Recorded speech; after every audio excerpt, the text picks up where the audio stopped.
하나님의 말씀 봉독하겠습니다. 사무엘상 18장 5절에서 16절까지의 말씀입니다.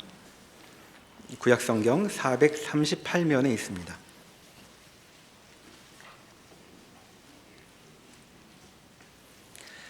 다윗은 사울이 보내는 곳마다 가서 지혜롭게 행하매 사울이 그를 군대의 장으로 삼았더니 온 백성이 합당히 여겼고 사울의 신하들도 합당히 여겼더라. 무리가 돌아올 때 곧 다윗이 블레셋 사람을 죽이고 돌아올 때에 여인들이 이스라엘 모든 성읍에서 나와서 노래하며 춤추며 소고와 경쇠를 가지고 왕 사울을 환영하는데 여인들이 뛰놀며 노래하여 이르되 사울이 죽인 자는 천천히요 다윗은 만만이로다 한지라. 사울이 그 말에 불쾌하여 심히 노하여 이르되 다윗에게는 만만을 돌리고 내게는 천천만 돌리니 그가 더 얻을 것이 나라 말고 무엇이냐 하고 그날 후로 사울이 다윗을 주목하였더라. 그 이튿날 하나님께서 부리시는 악령이 사울에게 힘있게 내림에 그가 집안에서 정신없이 떠들어대므로 다윗이 평일과 같이 손으로 수금을 타는데 그때 사울의 손에 창이 있는지라. 그가 스스로 이르기를 내가 다윗을 벽에 박으리라 하고 사울이 그 창을 던졌으나 다윗이 그의 앞에서 2번 피하였더라. 여호와께서 사울을 떠나 다윗과 함께 계심으로 사울이 그를 두려워한지라. 그러므로 사울이 그를 자기 곁에서 떠나게 하고 그를 천부장으로 삼음에 그가 백성 앞에서 출입하며 다윗이 그의 모든 일을 지혜롭게 행하니라. 여호와께서 그와 함께 계시니라. 사울은 다윗이 크게 지혜롭게 행함을 보고 그를 두려워하였으나 온 이스라엘과 유다는 다윗을 사랑하였으니 그가 자기들 앞에 출입하기 때문이었더라. 아멘. 오늘 사무엘상 18장에서 사무엘상 끝날 때까지 이제 다윗은 사울 왕의 수하로서 그의 핍박을 견뎌야 하는 고단한 인생을 보내게 됩니다. 우리는 이미 다윗이 누군지 알고 있으니까 다윗이 그 실패하고 폐위된 사울 밑에서 이 고생을 해야 되나 하고 질문을 가져야 됩니다. 왜냐하면 우리는 부활 생명을 가진 약속받은 하나님의 자녀임에도 불구하고 세상의 불의와 사망 권세에 붙잡혀 있는 현실을 감수하고 살아야 되기 때문에 그렇습니다. 그러니 예수를 믿는다는 게 현실적으로 어떤 모습으로 어떤 정황으로 나타나는지 성경의 설명과 줄이 닿지 않으면 보통의 경우 체념하고 외면하고 지나가게 됩니다. 그렇지 않고 이것이 성경에서 반복적으로 설명하는 현실이다. 신앙 현실이다. 하나님이 그의 백성들에게 요구하는 정황이다. 책임이다라고 이해하는 그런 다윗의 생애로 들으시기 바랍니다. 사울이 첫 번째 왕이었고 그는 실패합니다. 잘 아시는 대로 그는 순종하지 않아서 하나님이 그를 버리시고 그가 재위하는 동안에 비밀리에 다윗을 왕으로 세우셨습니다. 그러니까 실제로는 사울은 폐위된 왕이고 다윗이 하나님이 세운 왕인데 그리고 그는 잘하는데 그 폐위된 왕이 아직 권력을 가지고 그의 권력으로 다윗을 죽이려고 하는, 그래서 다윗은 목숨을 보존하기 위하여 망명의 길을 떠나야 하고 고단한 인생을 살아야 하는 긴 세월이 사무엘상에 가장 중요한 내용으로 기록되어 있습니다. 다윗은 사울이 실패한 것을 회복하는 역할을 맡습니다. 무엇을 실패했느냐 하면 하나님이 이스라엘에게 세우시고 주신 왕권이 무엇인가를 사울은 실패합니다. 사울은 그 왕권을 폭력으로밖에 사용하지 못합니다. 대표적으로 다윗에게 그 폭력을 사용하죠. 그러나 다윗은 그 왕권이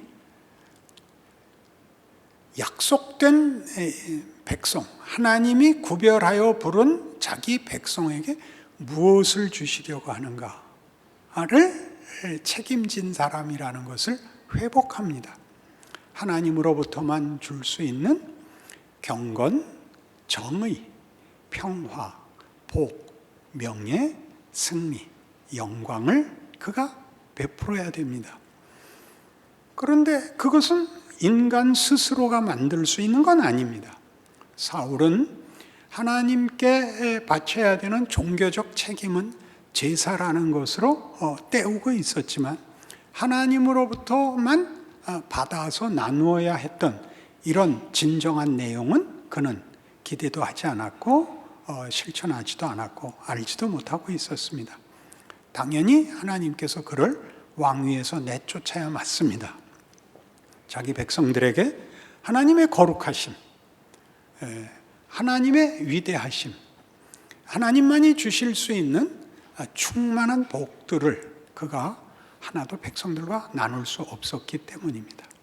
그래서 다윗은 이 일을 위하여 부름을 받고 그 일에 성공하는 자가 됩니다. 그런데 이 성공을 하나님이 이 조건, 실패한, 불가능한, 그러나 권력을 갖고 있는, 그래서 권력을 잘못 쓰고 있는 사울왕 밑에서 그 잘못된 권력에 의하여 피해를 입는 조건 속에서 만드신다는 사실이 다윗 생애의 가장 중요한 메시지가 됩니다. 여러분의 현실하고 매우 흡사하지 않습니까? 빛이 되고 소금이 되고 하나님의 은혜를 나누고 싶고, 그래서 여러분이 빨리 왕권을 가져야 되는데 하나님이 그 왕권을 주시고 실제로는 세상이 가지는 죄와 사망의 권력 밑에서 그들 때문에 피해를 입고 그들 때문에 도망을 다녀야 하고 고난을 받는 자리, 그런 상황 속에서 여러분에게 그 왕권을 회복하라고, 성공하라고 명하고 있는 현실과 일치합니다. 그래서 우리는 이 문제를 성경이 얼마나 깊이 그리고 분명하게 가르쳤는가를 확인할 필요가 다시 있습니다. 시편 105편으로 가십시다.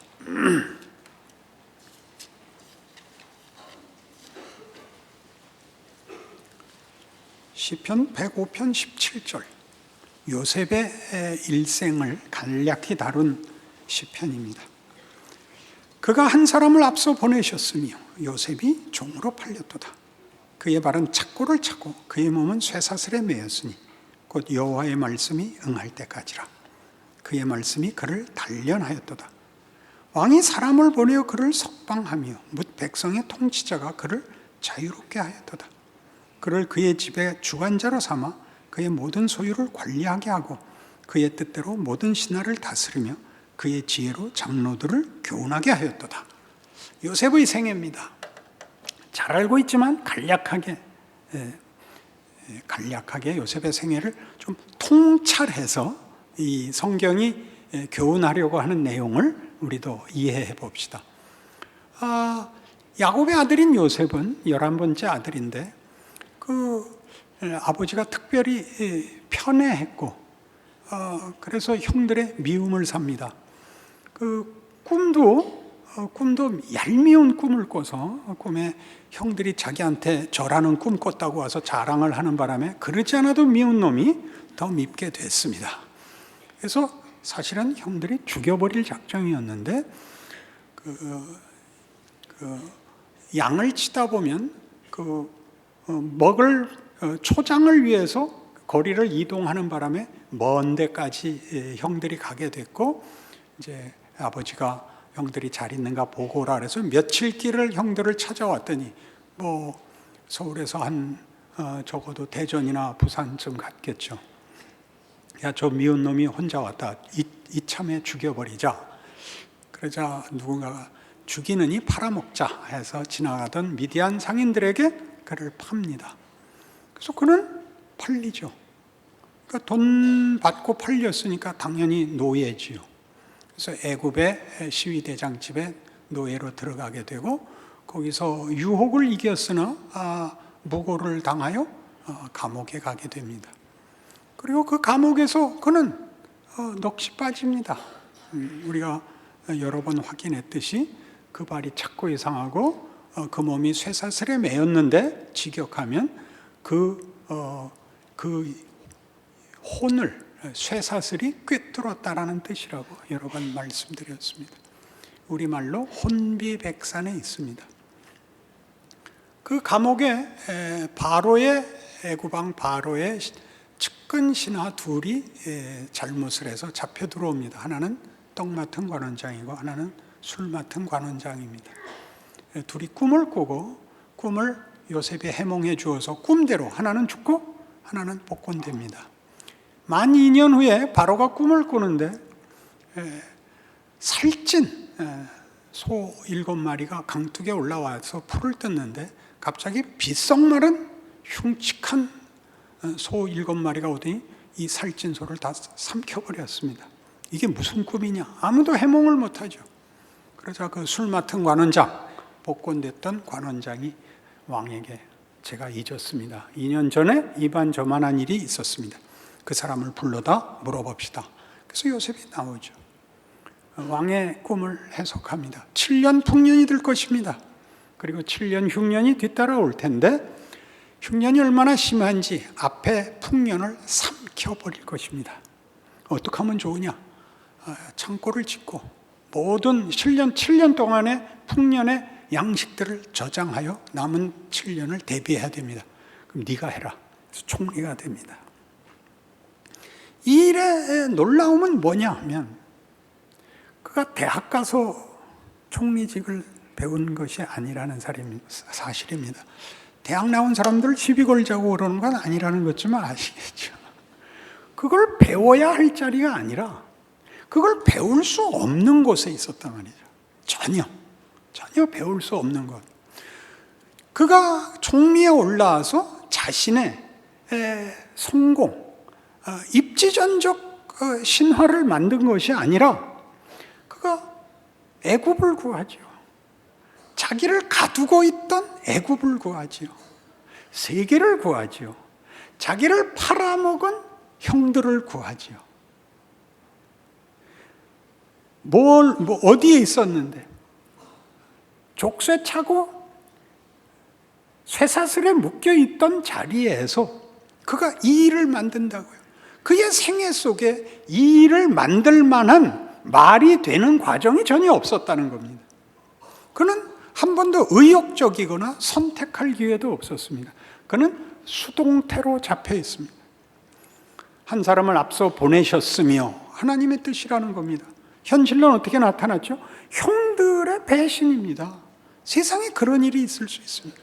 형들이 동생을 팔아먹고 그 정직하게 굴어서 거꾸로 감옥에 들어가고 거기에서 족쇄에 묶이고 혼비백산에서 있었던 동안에 하나님이 뭘 하셨다고요? 거기서 만들 수 없는 일, 그것만은 만들 수 없는 일을 만들어서 그런 총리가 되어 세상을 구합니다. 형들이 나중에 와서 빌지요. 우리가 그때 잘못했는데 용서하기 바랍니다. 요셉이 이렇게 답을 해요. 형님들 걱정하지 마십시오. 나를 이리 보낸 것은 형님들이 아니고 하나님입니다. 이것이 다윗의 생애입니다. 그리고 우리의 생애입니다. 세상이 만들 수 없는 곳에 우리를 보내서 하나님은 무엇을 만드실 수 있는가를 보이라고 합니다. 그게 우리가 미치는 거죠. 우리가 만들 수 있는 것이 세상이 만드는 것과 비교할 수 없이 위대한 것이고 우위에 있는 것이라면 우리가 권력을 가져야 맞지 않습니까? 하나님 그렇게 안 하고 권력은 저들에게 맡겨서 그들이 우리를 좌지우지하는 것 같은 소리는 피해와 우리 기독교 교회사 내내 나오는 핍박과 순교와 피 흘림의 그 과정 속에서 우리 보고 이걸 감수하라 그럽니다. 이 인생을 감수하면 너희 안에 내가 영광을 담겠다. 이렇게 말하는 것이 다윗의 생애입니다. 그리고 요셉의 생애입니다. 그러니 요셉이 이 자리에 나가서 그가 이 일을 할 때 한 번의 기적으로 하나님의 영광을 보이고 자신의 위대함을 보인 것이 아니라 그것들, 고생한 것들로 이 은혜를 베풀므로써 만들 수 없는 자리에서 만든 것을 증언하는, 무에서 유를 만든 하나님의 증언을 이미 역사 속에서 하고 있는 것입니다. 아브라함이 믿은 바 하나님은 어떤 하나님? 없는 것을 있는 것 같이 부르시며 죽은 자를 살리시는 하나님, 창조와 부활의 하나님, 이것을 담기 위하여 하나님은 기꺼이 우리 보고 죽음을 감수하라 그럽니다. 이것이 하나님이 일하시는 방법이랍니다. 안 믿어지죠? 누가복음 22장에 가봅시다. 그래도 어떻게 표정을 좋게 지을 수는 없을까요? 그거 참 신기하다. 그런 표정은 지을 수 있을 거라고 생각을 합니다. 누가복음 22장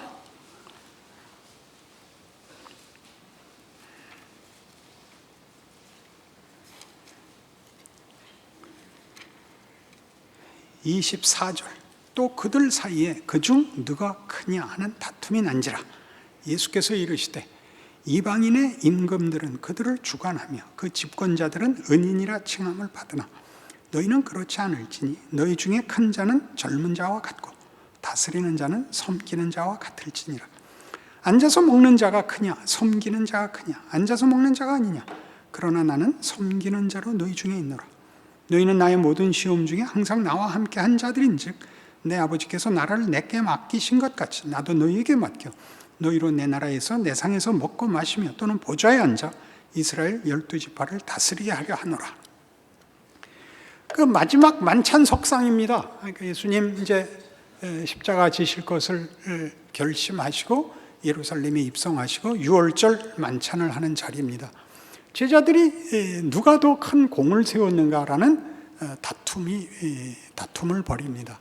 이제 예수께서 이 로마 권력을 깨고 이스라엘을 구원하시고 해방자로서 그의 승리와 그의 권력을 보이실 것이라고 기대하는 자리입니다.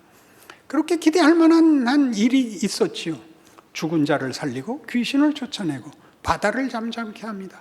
뭐가 더 필요하겠습니까?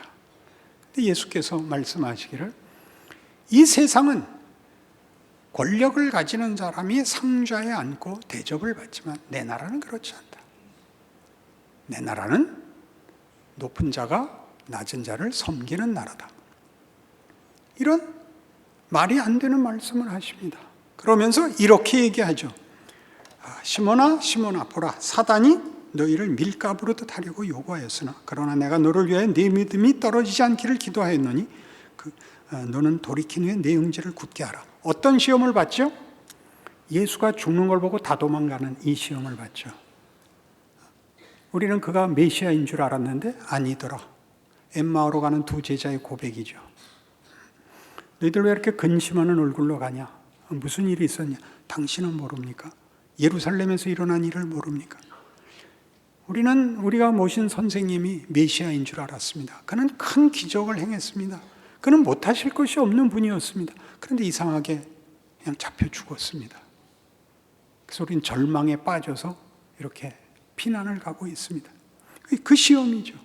그 시험을 이렇게 구체적으로 베드로가 확정을 시킵니다. 그가 말하되 주여 내가 주와 함께 오게도 죽는데도 가기를 각오하였나이다. 이르시되 베드로야 내가 네게 말하노니 오늘 닭 울기 전에 네가 3번 나를 모른다고 부인하리라. 과정에 어떤 어려움이 있더라도 제가 같이 할 수 있습니다. 결국 승리하실 것이라고 제가 믿습니다. 그러니 제가 어떤 고난도 어떤 핍박도 같이 가서 이 궁극적 승리를 이루실 것을 내가 믿고 충성되이 주를 따르겠습니다. 닭 울기 전에 3번. 그 비자 하나가 나와서 너 그의 제자였다. 아니다. 너 그의 제자였다가 뭐길래? 그게 이미 가진 권력의 소리 아닙니까? 네가 그의 제자다가 확인이 되면 같이 붙들려 들어가야 죽어야 되는, 예수가 잡혀가고 위기에 처했는데도 하늘 권세는 세상 권세를 이기는 모습으로 안 나타나는 겁니다. 그 비자 앞에서도 부인을 해야 되죠. 어떤 사람이 네가 정령 그 중에 하나라 저주하며 부인하는 자리까지 오죠. 왜요? 예수가 저 지경까지 가면 나왔어야 되는 하나님의 확인 권력이 등장하지 않기 때문에 무너져 내리죠. 무슨 소리인지 모르는 얼굴이 됐으니까 더 갑시다. 마태복음 16장 16절. 시몬 베드로가 대답하여 이르되 주는 그리스도시요 살아계신 하나님의 아들이시니다. 예수께서 대답하여 이르시되 바요나 시몬아 네가 복이 있도다. 이를 네게 알게 하니는 혈육이 아니요 하늘에 계신 내 아버지시니라. 또 내가 네게 이르노니 너는 베드로라. 내가 이 반석 위에 내 교회를 세우리니 음부의 권세가 이기지 못하리라. 내가 천국 열쇠를 네게 주리니 네가 땅에서 무엇이든지 매면 하늘에서도 매일 것이요 내가 땅에서 무엇이든지 풀면 하늘에서도 풀리리라 하시고 이에 제자들에게 경고하사 자기가 그리스도인 것을 아무에게도 이르지 말라 하시니라. 이때로부터 예수 그리스도께서 자기가 예루살렘에 올라가 장로들과 대제사장들과 서기관들에게 많은 고난을 받고 죽임을 당하고 제3일에 살아나야 할 것을 제자들에게 비로소 나타내시니 베드로가 예수를 붙들고 항변하여 이르되 주여 그리 마옵소서 이 일이 결코 주께 미치지 아니하리다. 예수께서 돌이키시며 베드로에게 이르시되 사탄아 내 뒤로 물러가라. 너는 나를 넘어지게 하는 자로다. 네가 하나님의 일을 생각지 아니하고 도리어 사람의 일을 생각하는도다 하시고 이에 예수께서 제자들에게 이르시되 누구든지 나를 따라오려거든 자기를 부인하고 자기 십자가를 지고 나를 따를 것이니라. 이렇게 됩니다. 영광된 교회를 약속하신 예수께서 죽으시겠답니다. 말이 되질 않죠. 그럴 수 없습니다. 저라도 미력을 다하여 주의 승리를 구원 사역의 완성을 돕겠습니다. 그런 말씀하지 마십시오. 그렇죠. 무슨 꾸중이 돌아온다고요? 사탄아 내 뒤로 물러가라.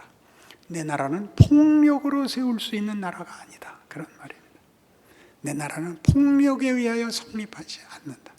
내 나라는 이 모든 폭력과 이 죄를 뒤집어 엎어서 힘으로가 아니라 자기를 부인하고 자기 십자가를 지는 방식으로 섬김으로 다윗이 사울의 폭력의 희생자가 되어서 그 안에 담으시는 하나님의 통치와 우리에게 목적하시는 영광이 폭력과 공포와 다른 것임을, 폭력의 결과도 아니요 폭력을 이긴 폭력도 아니요 길이 다른, 내용이 다른 것임을 우리에게 가르치듯이 우리 생애에 그 일을 하시겠답니다. 그 주께서 그 일을 하실 겁니다. 그러니 베드로가 말하는 그리 마옵소서는 너는 이 폭력을 힘으로 이기자는 그런 말을 함으로써 내가 가야 하는 길을 막는 사탄이다 이거죠. 이게 가장 큰 시험이다. 힘으로 이기는 것 아니다. 우월함으로 이기지 않는다. 이것은 하나님의 창조의 완성이며 그가 하시는 구원의 실제적인 내용이다. 그것은 이 모든 것을 삼켜 생명과 진리와 감사와 사랑과 영광을 만드는 것이다. 그러므로 나는 죽어야 한다 하죠. 죽음은 세상이 하는 모든 폭력을 남김없이 받는 자리까지 들어가는 거죠. 그럼 망한 줄 알았죠. 그럼 끝인 줄 알았죠. 세상은 모든 것을 사망으로 몰았고 예수는 그 세상이 하는 모든 폭력을, 모든 죄를, 모든 악한 것을, 불의를 다 받아 감수하셔서 섬기셨죠. 그리하여 드디어 만들어내는 것, 사망이 만들 수 없는 것, 배신이 만들 수 없는 것, 오염과 부패가 만들 수 없는 것을 만드시는 것입니다. 요한복음 13장입니다.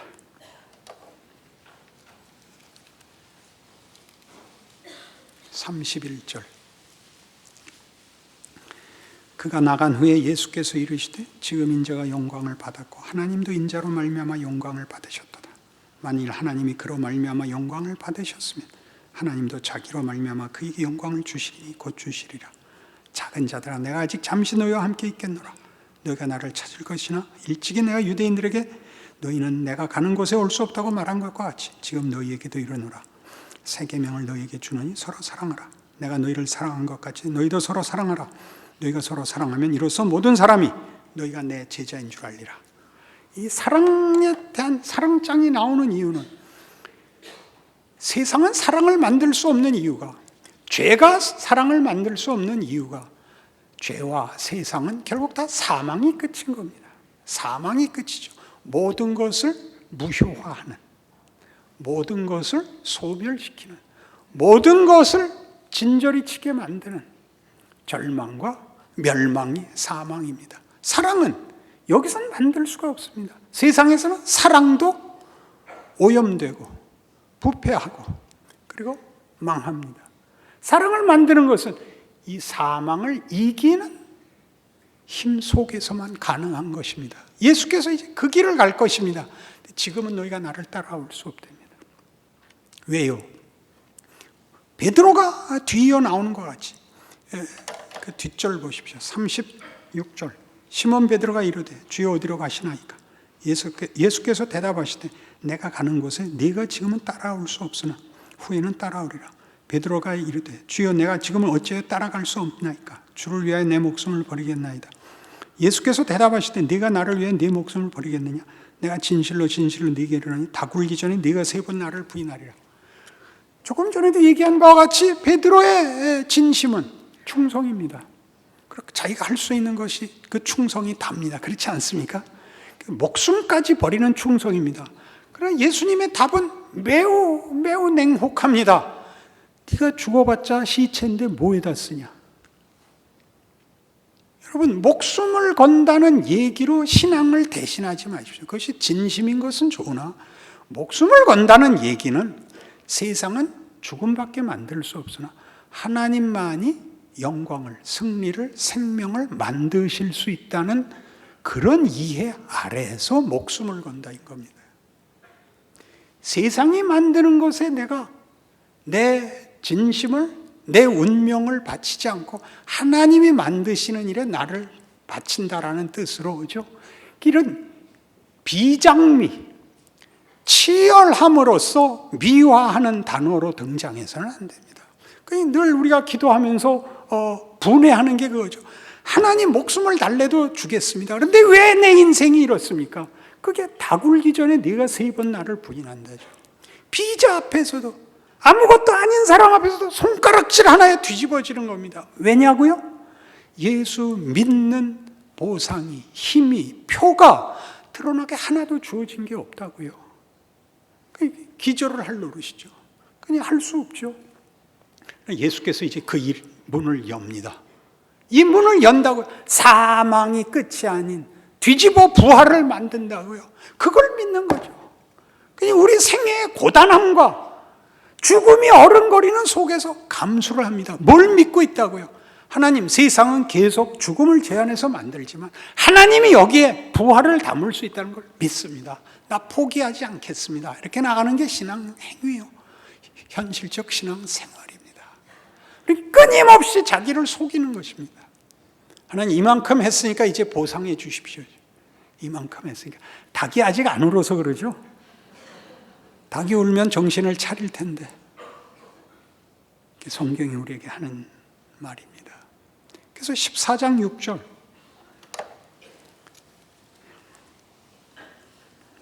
(5절부터) 보죠. 도마가 이르되 주여 주께서 어디로 가시는지 우리가 알지 못하거늘 그 길을 어찌 알겠사옵나이까? 예수께서 이르시되 내가 곧 길이요 진리요 생명이니 나로 말미암지 않고는 아버지께로 올 자가 없느니라. 예수를 안 믿으면 안 된다라는 뜻은 예수가 아니면 창조와 구원과 부활이 있을 수 없습니다. 그래서 우리의 노력도 심지어 믿음이라는 이름으로도 갖다 붙이면 안 됩니다. 믿음이란 하나님이 예수 안에서 일으키신 은혜, 기적이라는 말을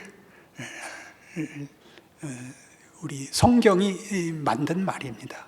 우리 세상에 사는 것 같이 신뢰, 뭐라 그러죠?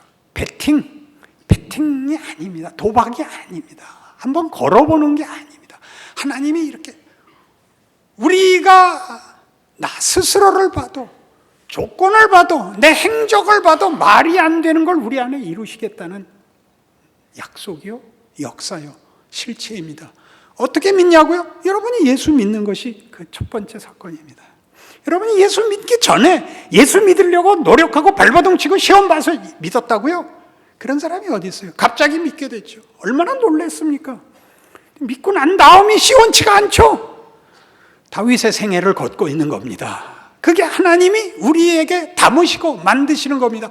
모든 경우에 하나님을 아는 지식, 이 창조와 부활과 권능과 기적과 그 안에만 있는 명예와 영광을 담으시고 있는 중입니다. 그러니 우리 이미 17장에서 알지 않았습니까? 골리앗 죽인 게 다윗의 최고의 행위가 아니고 그의 영웅담이 아니고 그 뒤에 죽어나가는 것들이 계속 담기는 것들이라고요. 계속 담기는 은혜, 진리, 생명, 감사, 영광, 기적들이라고요. 그걸 사세요. 인상 쓰지 말고 내가 잘못해서 목사님이 은혜로운 설교를 안 해줘서 우리 인생이 고달픕니다. 그렇게 말하면 죽여버릴 거예요. 그게 기독교입니다. 예수를 믿는다는 뜻입니다. 로마서 8장 1절 제가 암송하겠습니다. 외워보십시오. 그러므로 그리스도 예수 안에 있는 자에게는 결코 정죄함이 없나니 이는 생명의 성령의 법이 죄와 사망의 법에서 우리를 해방하였습니다. 기도하십시다. 하나님 아버지, 예수 믿는 인생이 무엇인지 새삼스럽게 확인합니다. 우리의 눈물과 한숨이 결단코 창조와 부활과 구원을 방해할 수 없습니다. 우리가 아는 식으로 주어진 것이 아니고 이기는 것, 자랑하는 것이 아니라 하나님의 깊으신 성품, 사랑하고 온유하고 용서하고 감사하고 기뻐하는 것으로 채우기 위한 하나님의 방법입니다. 그 나날들을 믿음으로 살게 하셔서 우리 얼굴에 신앙의 꽃이 피게 하여 주옵소서. 예수님 이름으로 기도합니다. 아멘.